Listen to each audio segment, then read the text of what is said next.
It's back after a decade of being out of print. The Beatles in mono vinyl box set is finally back. And people are wondering, well, should I get this? I've got this other box set.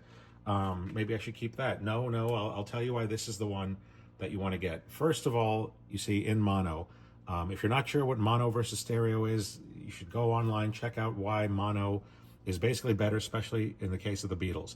It's one channel, everything together, whereas the stereo is two channels, which can be great. Some of the Beatles albums, of course, sound great in stereo, or maybe sound even better. But the mono is the way that they usually intended it. That was the one they concentrated on the most. And you're going to find probably that you enjoy that a lot more. So I'll go through the albums here real quick so you can just see what you're up against. Now, first, you might be thinking, hold it. There was a mono box set last year. It had this in it. And a bunch of albums like Beatles' second album and things. That only concentrated on 1964 material. It was the chopped up American versions, and the American mono albums were put together by taking the stereo tapes, two channels, combining them into one for the most part. Again, there's great videos out there going into a lot of detail on that. But that said, you know, it's very incomplete. It's a cool thing to have. They did a nice job, but it's incomplete for sure on many levels.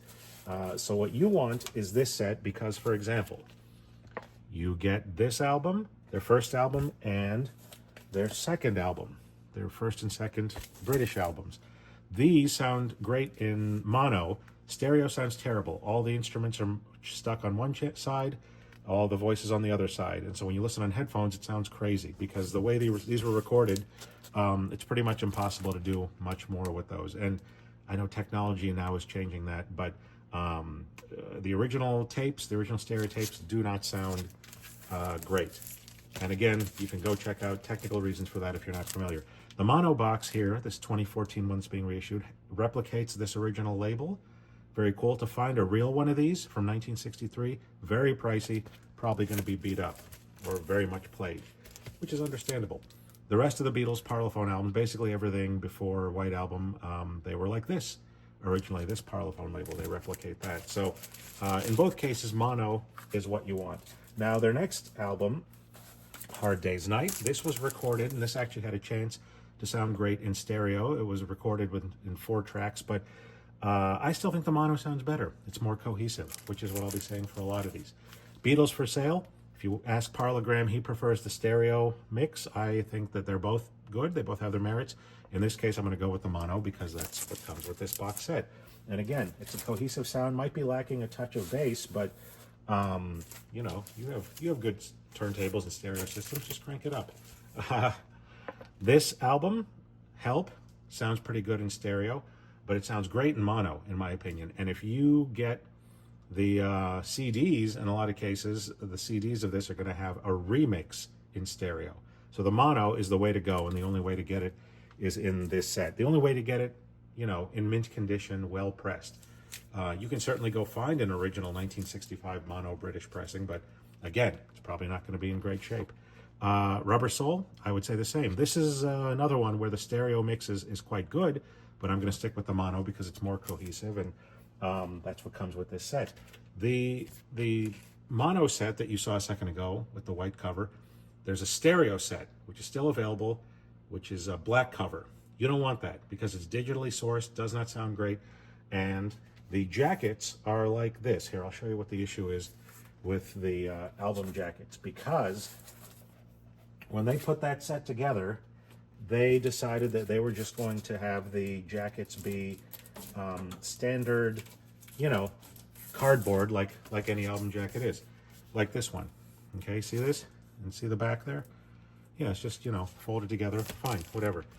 This 2014 mono box set does this. See this? See how it's different? See that? So this, from the 2014 set, they did the what's called it, these, oh Lord, why can't I remember the name? Fold over, tip on, what have, not a tip on, but this replicates the original jackets. This does. This does not. This does. So this is what you want from the 2014 mono box that is coming back. Sgt. Pepper, the stereo mix is quite good. The best way to hear it, though, is on the very pricey, rare Australian audiophile version that goes for thousands of dollars. Instead of that, get this mono version. This sounds excellent, and it's the way the Beatles intended. John Lennon even said, you haven't heard Sgt. Pepper until you've heard it in mono.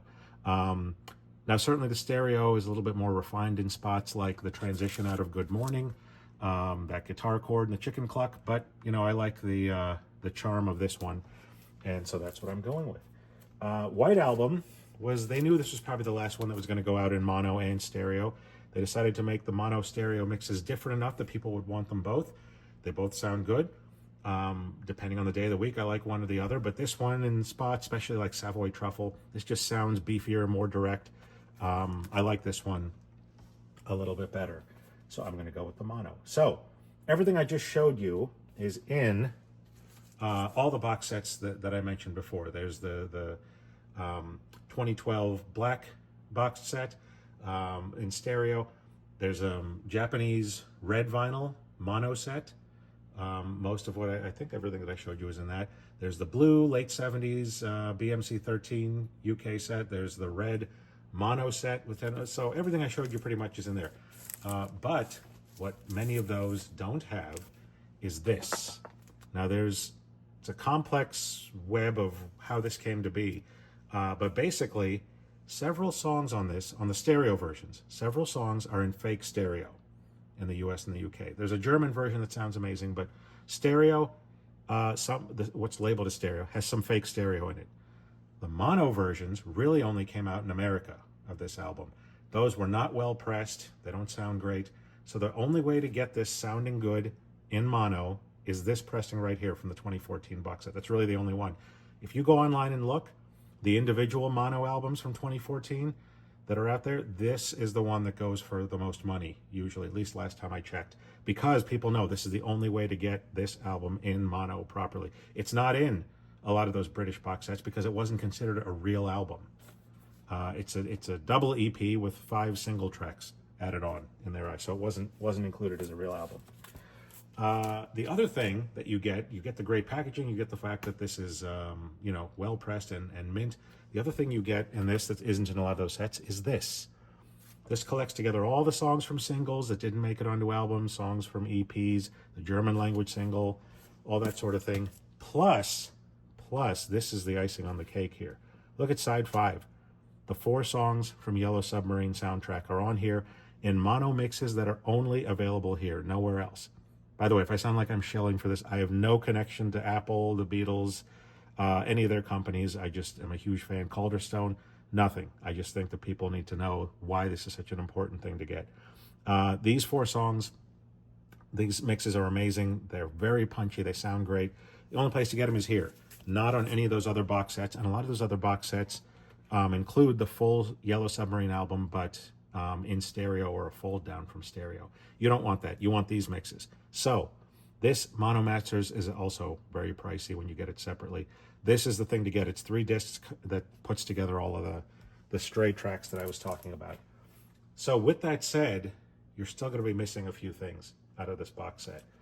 You'll be missing this album, Let It Be, because it's only ever went out in stereo, except for some weird pressings where it was a fold down like Brazil, but we're not counting those. And you'll be missing Abbey Road, which this is a MoFi, but you should just see what it looks like. You all know what this looks like. Are you familiar with this? It's very popular. So those 2 albums are missing from the mono set because they never went out in mono technically. You're also missing 3 individual songs. The Ballad of John and Yoko, Old Brown Shoe, that single never went out in mono. And then the A side of the Let It Be single. Let It Be, the album version, is different from the single version. The single version is not on this box set. So you'll be missing these 2 great albums I just showed you, which you can, of course, go get somewhere. And then those 3 songs, which are on the Blue album. They're on, 2 of them are on the Hey Jude album, if you ever find a copy of that. So you can just get the 45s. Those are easy to find. But those are all the reasons why I am telling people you want to go get this set. And it apparently is the exact same pressings that I just showed you from 2014. They're just bringing them out again, reviving them. Price has gone up, but price of everything has gone up. And I think when these are listing for aggregate about $30-some a piece, that's a pretty good investment when you consider this is, of course, the greatest group of all time and the greatest way to hear their music.